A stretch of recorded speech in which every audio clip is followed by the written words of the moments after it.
नमस्कार, स्वागत है आपका। मैं हूं आपके साथ अनामिका पांडे। आप देख रहे हैं बिग एक्सक्लूसिव। आज बिग एक्सक्लूसिव में सबसे पहले बात मध्य प्रदेश कांग्रेस के तुष्टीकरण की। कांग्रेस को यह समझ में आ गया है कि हिंदू वोट तो उसे मिलेंगे नहीं, इसीलिए अब तुष्टीकरण कर रही है वोटों की। मुस्लिम वोट ना बटे, इसीलिए एड़ी चोटी का जोर लगाया जा रहा है। कांग्रेस के नेता मुसलमानों को लुभाने के लिए अब हिजरी कैलेंडर छपवा और बांट भी रहे हैं। क्या कांग्रेस इसमें सफल हो पाएगी कि वोटों को बांट सके? क्या कांग्रेस को इसके बाद मुस्लिम वोट मिल पाएंगे? क्योंकि सवाल ये उठ रहा है कि एक खास वोट बैंक को प्रभावित करने के लिए कांग्रेस ये कदम उठा रही है। दूसरे धर्म का अपमान होता है, लेकिन कांग्रेस के नेता एक शब्द नहीं बोलते हैं, और कांग्रेस के नेता ही अपमान करते हैं सनातन का, लेकिन कांग्रेस के नेताओं के मुंह से एक शब्द नहीं निकलता है। इसके अलावा बात करेंगे, कांग्रेस एक तरफ मुस्लिमों को रिझा रही है, तो अमरोहा में क्या हो रहा है उस पर कांग्रेस की या किसी भी नेता की कांग्रेस की नजर नहीं है। ऐसा इसलिए क्योंकि अमरोहा में एक समुदाय की वजह से लोगों को अपना घर छोड़ना पड़ रहा है।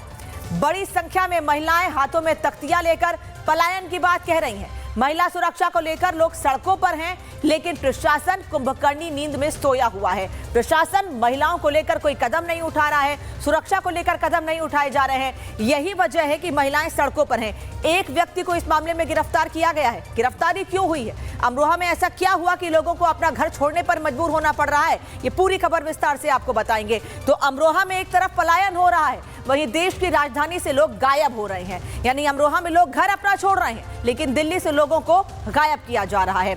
आप सोच रहे होंगे कि आखिर ये कैसे हो सकता है कि लोग गायब हो रहे हैं, लेकिन ये सच है और 100% सच है कि लोग लापता हो रहे हैं, और इनमें महिलाओं की संख्या सबसे ज्यादा है।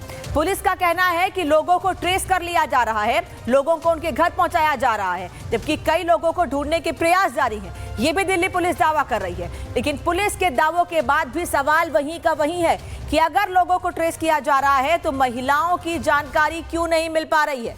इन सभी खबरों पर विस्तार से हम बात करेंगे कि आखिर दिल्ली पुलिस गुम लोगों को, लापता लोगों को ढूंढने के लिए क्या कर रही है। लेकिन सबसे पहले बात करते हैं कांग्रेस के तुष्टीकरण की, क्योंकि मध्य प्रदेश से जो मामला सामने आया है उसने हर किसी को चौंका दिया है। मध्य प्रदेश में चुनावी माहौल बनने लगा है और इसी के साथ सियासत गर्मा गई है। कांग्रेस पर एक बार फिर मुस्लिम तुष्टीकरण का आरोप लग रहा है। मुस्लिमों के भरोसे कांग्रेस की लड़ाई है। ऐसा इसलिए क्योंकि मुस्लिम वोटों को साधने में कांग्रेस के नेता जुटे हुए हैं। चुनावी एक्सरसाइज की जा रही है। कांग्रेस के नेता अब हिजरी कैलेंडर छपवा रहे हैं। करीब 50,000 हिजरी कैलेंडर छपवाए गए हैं। मुसलमानों में ये कैलेंडर बांटे जा रहे हैं। हिजरी कैलेंडर मस्जिद, दरगाहों में भी बांटे जा रहे हैं। कैलेंडर मध्य प्रदेश में तकरीबन 1 करोड़ की संख्या में मुसलमान वोटर्स को बांटे भी गए हैं। 22 विधानसभा सीटों पर मुसलमान निर्णायक भूमिका में हैं और उन्हीं जगहों पर इन कैलेंडर्स को बांटा जा रहा है। 47 सीटों पर मुसलमान वोटरों का तगड़ा प्रभाव है। कांग्रेस के इस कदम से बीजेपी हमलावर है और सवाल पूछ रही है कि आखिर क्यों लोगों को प्रभावित करने और लोगों को वोटों में बांटने की कोशिश कांग्रेस के नेता कर रहे हैं। एक रिपोर्ट आपको दिखाते हैं।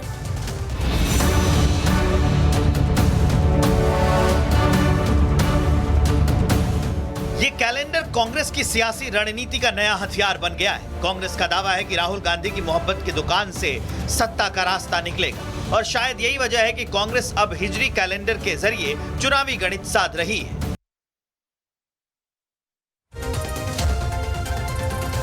तो भोपाल में हिजरी कैलेंडर छपवाए जा रहे हैं, मुसलमानों में बांटे जा रहे हैं। बीजेपी इसको लेकर हमलावर, और बीजेपी का यह कहना है कि आखिर ऐसा क्यों है कि हिंदू मुसलमान को बांटने की कोशिश की जा रही है। सत्यविजय इस वक्त हमारे साथ भोपाल से जुड़े हुए हैं। भोपाल में सत्यविजय, वो कौन कौन सी जगह हैं जहां मुस्लिम और हिंदुओं को बांटने की कोशिश की जा रही है? कैलेंडर छपवाए जा रहे हैं कांग्रेस की ओर से और बांटे जा रहे हैं, कहना क्या है लोगों का इसके बाद?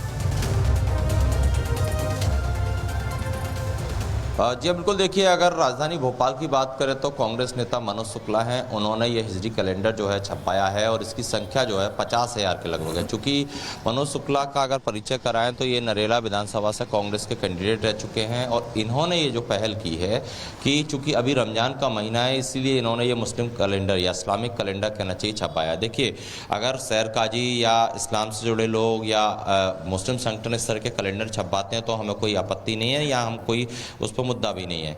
लेकिन कांग्रेस का लीडर जो है अगर इस तरह का कैलेंडर छपवा रहा है तो कहीं ना कहीं, चूंकि नरेला विधानसभा की ही अगर बात की जाए तो वहाँ पर करीब 1 लाख मुस्लिम वोटर हैं और 50,000 कैलेंडर छपवाए गए हैं। इस हिजरी कैलेंडर में तमाम उन चीज़ों का जिक्र है, चाहे वो रमज़ान हो, चाहे वो मुहर्रम हो, चाहे वो जुमे की नमाज कैसे होनी है, चाहे वो सहरी हो, और इसीलिए उनकी इस रणनीति पर सवाल खड़े हो रहे हैं। हालांकि मनोज शुक्ला भी ये कह रहे हैं कि वो ठीक है सत्यविजय, मंशा कुछ भी हो, लेकिन एक बात तो साफ है कि लोगों को धर्म में बांटने की कोशिश की जा रही है कांग्रेस की ओर से, जिसको लेकर बीजेपी सवाल खड़े कर रही है। धन्यवाद आपका जानकारी के लिए। अमरोहा से खबर आपको बता दें, अमरोहा के हसनपुर में महिलाओं के साथ अभद्रता का मामला गर्मा गया है। पीड़ित परिवारों ने अपने घरों पर पलायन संबंधी बोर्ड लगा दिए हैं। वहीं मुख्य आरोपी रेहान को पुलिस ने गिरफ्तार भी कर लिया है। आखिर ये पलायन वाला पूरा मामला क्या है, ये आपको विस्तार से बताते हैं।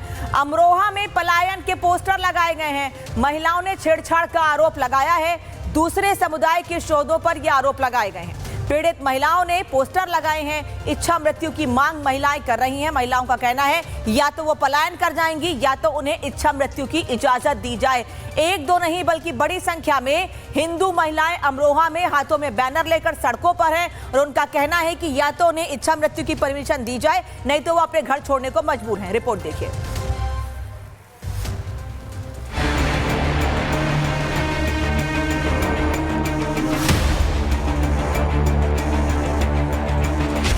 अमरोहा में पलायन वाला पोस्टर,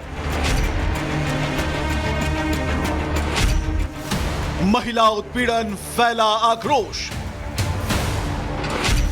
परिवार परेशान, आरोपी गिरफ्तार। ये तस्वीर अमरोहा के हसनपुर कस्बे की है, जहां महिलाओं के हाथों में पलायन लिखे पोस्टर हैं। घरों के बाहर लगे ये पोस्टर सिर्फ कागज नहीं बल्कि इलाके में फैले डर और असुरक्षा की गवाही है। स्थानीय लोगों का कहना है कि महिलाओं से छेड़छाड़, अभद्र व्यवहार और धमकियों से परेशान होकर परिवारों ने पलायन का फैसला करने की चेतावनी दी है। आरोप है कि सड़क किनारे अवैध रूप से बने एक खोखे के पास कुछ युवक महिलाओं के साथ अश्लील हरकतें करते थे, वीडियो बनाने की कोशिश करते थे और विरोध करने पर जान से मारने और तेजाब फेंकने की धमकी दी गई। जो इस तरीके के गंदे लोग हैं उन्हें उठा के और उन्हें जेल भेजना चाहिए था, उन्होंने ये काम नहीं किया। तो इन लोगों को जब देखा, जब प्रशासन हमारी मदद नहीं कर रहा तो इन लोगों को मजबूरी होगी कि प्लान करने का। रास्ते में हमारी गंदी गंदी वीडियो बनाते हैं, रास्ते में खड़े होके टॉयलेट भी करते हैं तो हम अपना आंख बंद करके निकल जाते हैं। बदतमीजी करते हैं हमारे साथ। आए दिन ये सभी महिलाओं के साथ यही करते हैं। हारून चौधरी हैं ये, जो यहाँ के भूमाफिया हैं, उनके सारा काम वही करा रहे हैं। इंस्पेक्टर साहब के भी सारे मतलब उनके पक्ष में ही है सारे लोग। मामले की गंभीरता को देखते हुए गाजियाबाद की लोनी विधानसभा से बीजेपी विधायक नंद किशोर गुर्जर मौके पर पहुंचे। उन्होंने पीड़ित परिवारों से मुलाकात की और स्थानीय लोगों से घटना की जानकारी ली। विधायक ने पुलिस अधिकारियों को सख्त कार्रवाई के निर्देश दिए और अवैध खोखा हटाने और पीड़ितों की सुरक्षा सुनिश्चित करने की मांग की।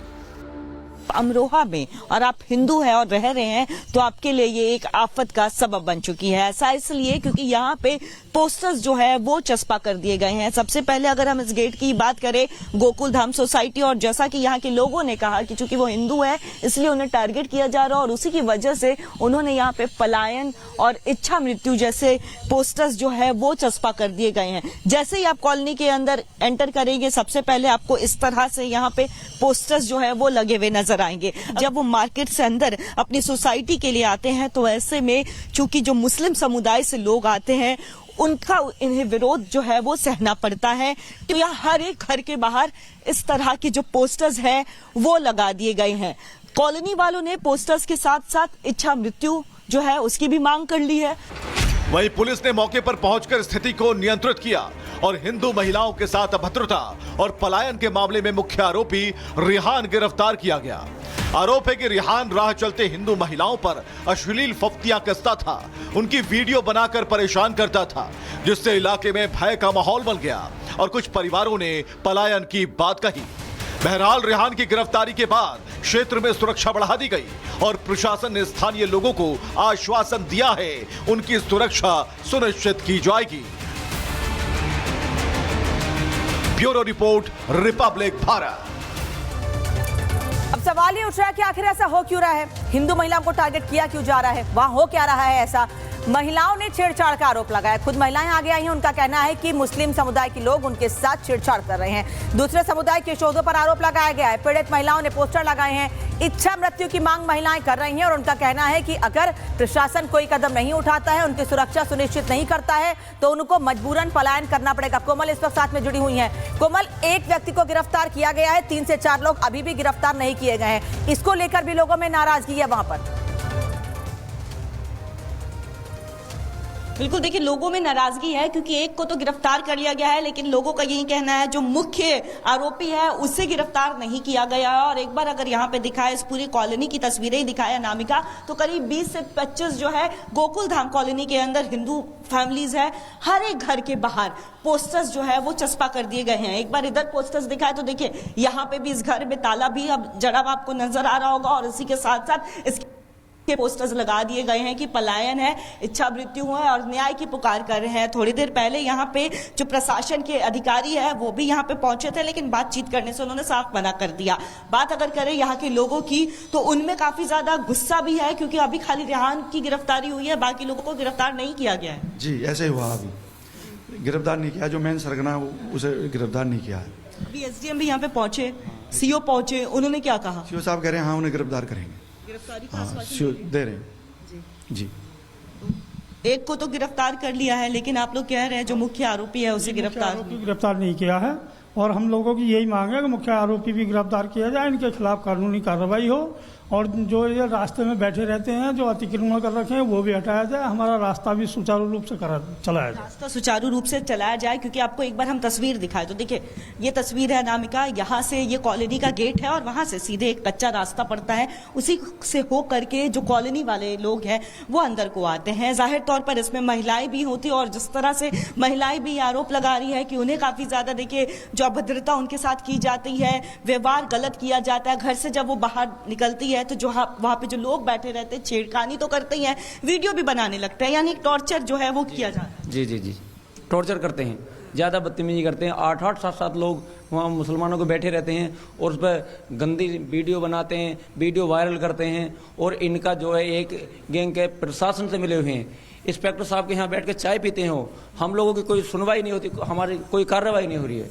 और एक पुलिस वाले हैं सचिन हैं, और क्या मतलब देखिए कोई कार्रवाई जो है इनका यही कहना नहीं हो रही थी अभी तक, लेकिन कल यहाँ पे जो लोनी के विधायक है चूंकि वो यहाँ पे पहुंचे थे और उसके बाद उन्होंने काफी कड़ा रुख इख्तियार किया। और उसके ठीक है, धन्यवाद कोमल आपका इस जानकारी के लिए। और जब तक सभी की गिरफ्तारी नहीं होगी लोग ऐसे ही नाराजगी जाहिर करते रहेंगे। बढ़ती आगे खबर दिल्ली से आपको बताते हैं। अमरोहा में लोग घर छोड़ने को मजबूर है और दिल्ली में लोग लापता हो रहे हैं। और आप भी अगर दिल्ली में रहते हैं तो अलर्ट हो जाइए, क्योंकि दिल्ली अब सिर्फ राजधानी नहीं है बल्कि दिल्ली लापता गंज बनती जा रही है। यहाँ हर दिन 50 से ज्यादा लोग बिना किसी सूचना के गायब हो रहे हैं। महिलाएं और बच्चे सबसे ज्यादा असुरक्षित नजर आ रहे हैं। दिल्ली पुलिस के आंकड़े डराते हैं और कानून व्यवस्था पर सवाल उठाते हैं।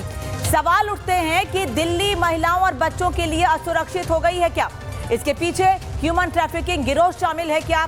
सवाल ये भी कि आखिर गायब हुए लोगों के साथ हुआ क्या है? क्या उन लोगों के बारे में पुलिस कोई जानकारी हासिल कर रही है? क्या दिल्ली पुलिस की निगरानी नाकाफी है, इसीलिए बड़ी संख्या में दिल्ली से लोग लापता हो रहे हैं? लापता लोगों को ढूंढने के लिए पुलिस क्या कर रही है? पुलिस के पास कोई जवाब नहीं है। एक रिपोर्ट आपको दिखाते हैं कि कैसे पुलिस की कार्यप्रणाली पर सवाल उठ रहे हैं।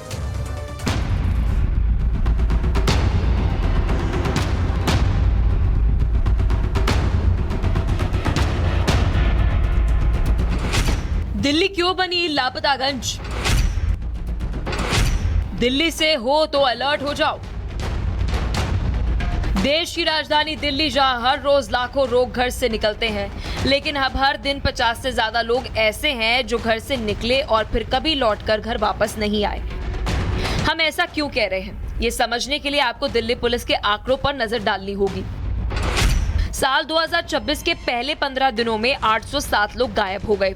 इसमें महिलाओं और लड़कियों की संख्या ज्यादा है। इनमें 235 लोगों को ट्रेस कर लिया गया, जबकि 572 अब भी अनट्रेस्ड हैं। बेसिकों के मामलों में 616 लोग लापता और जिनमें 181 का पता चला। वहीं नाबालिगों के 191 मामले सामने आए, जिनमें से 48 बच्चों को ट्रेस किया गया, जबकि 143 नाबालिग अब तक नहीं मिले। मतलब साफ है, दिल्ली में बच्चे भी सुरक्षित नहीं और महिलाएं भी नहीं। वहीं अगर पिछले 5 सालों के आंकड़ों पर नजर डालें तो तस्वीर और भी डरावनी हो जाती है। साल 2021 में कुछ लापता लोगों की संख्या 5,772 रही। अब तक 396 लोग नहीं मिले हैं। साल 2022 में कुल लापता लोगों की संख्या 6,118 रही, उनमें से अब तक 622 नहीं मिले हैं। वहीं वर्ष 2023 की बात करें तो उस साल 6,284 लोग लापता हो गए थे, उनमें से अब तक 889 नहीं मिल पाए। 2024 में 5,846 गायब हो गए थे, अब तक 1,134 नहीं मिले। इसी तरह 2025 में 5,915 लोग गायब हो गए थे, जिनमें से 1,491 लोगों का सुराग नहीं मिल पाया। इन आंकड़ों से साफ है कि हर साल लापता लोगों की संख्या बढ़ रही है और उससे भी तेजी से बढ़ रही है उनकी संख्या जो आज तक वापस नहीं लौट पाए हैं। अब सवाल उठता है, क्या पुलिस की निगरानी नाकाफी है? क्या ट्रैकिंग सिस्टम कमजोर है या फिर समाज और सिस्टम दोनों की चूक इसमें शामिल है? Bureau report, Republic Bharat. तो दिल्ली पुलिस को लोगों के लापता होने से फर्क नहीं पड़ता है, लेकिन ये मामला संसद में जरूर उठा है। संसद में दिल्ली में लापता लोगों का मुद्दा उठा है। आम आदमी पार्टी ने राज्यसभा में ये मुद्दा उठाया है। दिल्ली अब मिसिंग चाइल्ड की भी कैपिटल बन गई है, संदीप पाठक का ये कहना है। संसद में एक तरफ लगातार हंगामा हो रहा है, लोकसभा की कार्यवाही शुरू नहीं हो पा रही है। हर दिन शुरू होने से पहले ही हंगामा इतना ज्यादा होता है कि स्थगित करना पड़ता है कार्यवाही को। लेकिन राज्यसभा में आम आदमी पार्टी के सांसद ने दिल्ली में लापता लोगों का मुद्दा उठाया है। आज मैं इस सदन में ऐसा विषय उठाने जा रहा हूं जिसको सुनकर आप सभी के दिल दहल जाएंगे और शायद आपको यकीन ही नहीं होगा कि ये सच है। सभापति महोदय, मैं दिल्ली में और देश में जो बच्चों की उठाईगिरी हो रही है, जो चोरी हो रही है, उसके बारे में सदन को एक बार बातों को रखना चाहता हूं। Honourable chairman sir, Delhi police ने आरटीआई के एक डेटा में इन्फॉर्म किया कि 2024 में लगभग 6,000 बच्चों मिसिंग हो गए, उनकी उठाईगिरी हो गई या किसी भी तरीके से वो मिसिंग हो गए। ऑनरेबल चेयरमैन सर, ये सिर्फ 2024 की बात नहीं है, आप साल दर साल देखते जाएंगे तो 6,000, 7,000, 6,000, 7,000 बच्चे मिसिंग होते जा रहे हैं। इसमें 72% जो मिसिंग हो रहे हैं बच्चे वो गर्ल चाइल्ड है। ऑनरेबल चेयरमैन सर, ये जो मिसिंग हो रहे हैं बच्चे, उनमें से about 40 to 50% belong to a minor category. अगर एक साल में 6,000 बच्चे गायब हो रहे हैं तो डेली आप देखेंगे 17 बच्चे मिसिंग हो रहे हैं, और अगर हर 1.5 घंटे में एक बच्चा मिसिंग हो रहा है। अगर मैं पूरे देश की बात करूं, एनसीआरबी के डाटा के अनुसार 2022 में 83,350 बच्चे मिसिंग चले गए। अगेन 72% उसमें से गर्ल चाइल्ड थे और अबाउट 50% माइनर से। ऑनरेबल चेयरमैन सर, इस हिसाब से हर घंटे 7 बच्चे मिसिंग हो रहे हैं, और अगर देखें तो हर 8 मिनट में एक बच्चा गायब हो रहा है। By the time we complete this 0 hour, you would be surprised to know that we may have lost 7 children in our country. Honorable Chairman sir, Delhi metro राज्य की राजधानी है, लेकिन अगर आप देखेंगे तो ये मिसिंग चाइल्ड्स में, उठाईगिरी में, बच्चों की गुमशुदगी में भी कैपिटल बन गया है। आप देखेंगे मुंबई के अपेक्षा, मुंबई की तुलना में 3.5% दिल्ली में ज्यादा है, बेंगलोर की तुलना में 5.5 गुना ज्यादा है, और कोलकाता की तुलना में 14 गुना ज्यादा दिल्ली में मिसिंग चाइल्ड। और दिल्ली में कई बच्चे लापता हुए हैं, उनमें से एक मिसिंग बच्चे के घर पर सुमित मौजूद हैं। सुमित, आप इस वक्त ऋतिक झा के घर पे मौजूद हैं। परिवार से बात कीजिए, कब से बच्चा मिसिंग है, क्या हुआ था कि बच्चा गायब हो गया, कहां गया था बच्चा? बिल्कुल, दिल्ली लापतागंज बनती जा रही है और पहले ही 27 दिनों में 800 से ज्यादा लोग लापता हो जाते हैं। उसमें 137 बच्चे लापता, उनमें से एक बच्चा ऋतिक झा जिसके घर पर हम मौजूद हैं। और जो आंकड़े हैं वो बेहद डराने वाले हैं, और उन आंकड़ों में आप सिर्फ एक आंकड़ा बस मत देखिए, क्योंकि एक पूरा परिवार परेशान होता है। एक मां पर क्या बीतता है, वो मां खुद हमारे साथ मौजूद हैं, बेबी झा, जो अपनी तस्वीर लेकर, अपने बच्चे की तस्वीर लेकर लगातार मैं समझ सकता हूं आपका दर्द, क्योंकि ये 16 साल का ऋतिक झा जेई की तैयारी कर रहा था। एक सपना था माँ बाप का। लेकिन मैं फिर भी जानना चाहूंगा आपसे, आप क्या हुआ था, कब आपका बच्चा घर से बाहर निकला, क्या हुआ फिर, कब से लापता है? 17 दिसंबर से लापता है। शाम में आया, मैंने थोड़ा सा डांटा, बस उसी के बाद से नहीं मिल रहा है। 2 महीने होने वाले हैं। वो जहाँ भी है उसको बुला दीजिए प्लीज। बहुत परेशान है, कहाँ नहीं हम लोग जा रहे हैं, बहुत परेशान है। जो भी किडनैप किए हैं उनको भी बोलिए, मैं जो लेंगे मैं दूंगी। मेरे बच्चे वापस कर दे। बहुत परेशान हो गए हम लोग, बहुत परेशान हो गए, हम बहुत परेशान है। मेरे बच्चे वापस कर दे, जो भी किडनैप किए हैं, ये जहाँ भी है। मैं नहीं बोल सकती अभी तो नहीं। इसके बाद आपके बच्चे से लास्ट 17 दिसंबर को बात हुई? शाम में 6 बजे, बस उसके बाद से। क्या कहा था आपने? मैंने थोड़ा सा उसको डांटा, जो बेटा पढ़ाई पे ध्यान दे, बस उसी पे वो निकल गया। तब से वापस नहीं आया, तब से वापस नहीं। फिर उसके बाद खोजबीन आपने की होगी परिवार? किए, 2 महीने से घर पे सब बैठे हुए। ठीक है सुमित, परिवार परेशान है। परिवार का कहना है कि पुलिस उनके बच्चे को ढूंढ के ला दे। मां के आंसू थमने का नाम नहीं ले रहा है, लेकिन पुलिस हाथ पर हाथ धरे बैठी है। धन्यवाद सुमित आपका इस जानकारी के लिए। भोपाल से बड़ी खबर आ रही है। भोपाल का साइको हमलावर गिरफ्तार कर लिया गया है। 3 युवतियों पर धारदार हथियार से हमला किया गया था। सागर का रहने वाला है सनकी हमलावर। पत्नी से झगड़े के बाद युवतियों को निशाना बना रहा था। दरअसल इसका विवाद अपनी पत्नी से था, लेकिन ये भोपाल की लड़कियों को अपना गुस्से का शिकार बना रहा था। 3 लड़कियों पर रात के अंधेरे में इसने हमला किया। डर का माहौल ऐसा था कि उस कॉलोनी ही नहीं बल्कि पूरे भोपाल में लड़कियां घर से बाहर निकलने के पहले डर रही थी, सोच रही थी कि किसी काम से घर से बाहर निकलें या ना निकलें। भोपाल से सत्यविजय इस वक्त साथ में जुड़े हुए हैं। सत्यविजय, सागर का रहने वाला शख्स और क्या अपडेट जो लड़कियों पे हमले कर रहा था? जी हाँ, बिल्कुल। देखिए, राजधानी भोपाल में पिछले 5 से 6 दिन से साइको हमलावर की दहशत थी, क्योंकि इस हमलावर ने 3 लड़कियों पर जानलेवा हमला किया था। ये साइको हमलावर जो है अयोध्या और पिपलानी थाना क्षेत्र में इसने वारदातें की थी। ये बाइक से आता था और एक नुकीले कटर से लड़कियों पर हमला करके फरार हो जाता था, और इसीलिए उस इलाके में दहशत थी। लोग 6 बजे के बाद घर से निकलने से बच रहे थे। खासकर महिलाएं और बच्चियों में यह दहशत इतनी ज़्यादा थी कि पुलिस की कार्यप्रणाली पर भी सवाल खड़े हो रहे थे। अब पुलिस ने इस आरोपी साइको हमलावर को अरेस्ट कर लिया है। बताया जा रहा है ये सागर का रहने वाला है और पत्नी से विवाद के बाद भोपाल में यहाँ पर इस तरह से इसने ये कहना चाहिए डिप्रेशन में, या जो एक प्रवृत्ति होती है हमलावर की, साइको प्रवृत्ति का ये था, क्योंकि एक ही पैटर्न से इसने हमले किए थे। इसको पुलिस ने गिरफ्तार कर लिया है। बड़ी चुनौती थी पुलिस के सामने, क्योंकि ये सिर्फ लड़कियों पर ही अटैक कर रहा था। इस वजह से कहीं ना कहीं भोपाल में एक फिजा खराब होने का डर था। लोग एक मैसेज सर्कुलेट कर रहे थे कि शाम को घर से ना निकले, क्योंकि एक साइको हमलावर पिपलानी अयोध्यानगर थाना क्षेत्र में घूम रहा है। इसके बाद अब पुलिस ने इसे अरेस्ट किया है। पुलिस का यह दावा है कि वो जल्दी एक प्रेस कॉन्फ्रेंस करके खुलासा करेगी कि ये वारदातें क्यों करता था। लेकिन इसकी गिरफ्तारी के लिए 25 से ज्यादा टीमें बनाई गई थी। 20,000 का इस आरोपी पर इनाम घोषित किया गया था और कह सकते हैं कि एक दहशत का पराया बन गया था। लेकिन अब राहत की सांस लेंगे भोपाल की महिलाएं, बच्चियां, क्योंकि पिपलानी और अयोध्यानगर थाना क्षेत्र जहां पर मैं बता रहा हूं, वहां पर एक ही दिन में इसने 3 वारदातें की थी। और आज भी जब इसकी गिरफ्तारी हुई उस समय भी ये बाइक से किसी वारदात की ही फिराक में था, लेकिन उससे पहले ही पुलिस। ठीक है सत्यविजय, बहुत धन्यवाद आपका इस जानकारी के लिए। तो अब भोपाल की लड़कियों ने राहत की सांस ली है, क्योंकि जो व्यक्ति लगातार 3 लड़कियों पर हमले कर चुका था उसे अरेस्ट कर लिया गया है।